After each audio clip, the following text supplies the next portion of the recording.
హిందీ నేర్చుకుందాం. కహా రఖ్నా హై, ఎక్కడ ఉంచాలి. కహా అంటే ఎక్కడ, రఖ్నా అంటే ఉంచడం. కహా రఖ్నా హై, ఎక్కడ ఉంచాలి. కబ్ పహుంచ్నా హై, ఎప్పుడు చేరాలి అంటే ఎప్పుడు చేరుకోవాలి. పహుంచ్నా అంటే చేరుకోవడం, కబ్ అంటే ఎప్పుడు. కబ్ పహుంచ్నా హై అంటే ఎప్పుడు చేరుకోవాలి. క్యూ జానా చాహియే, ఎందుకు వెళ్ళాలి. క్యూ అంటే ఎందుకు, క్యూ జానా చాహియే ఎందుకు వెళ్ళాలి. క్యా దేఖ్నా హై, ఏమి చూడాలి. క్యా అంటే ఏమి, దేఖ్నా అంటే చూడటం. క్యా దేఖ్నా హై, ఏం చూడాలి.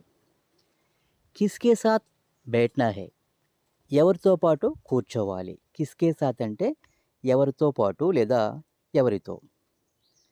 క్యా పకడ్నా చాహియే, ఏమి పట్టుకోవాలి. పకడ్నా అంటే పట్టుకోవటం. కైసే చలానా హై, ఎలా నడపాలి. కైసే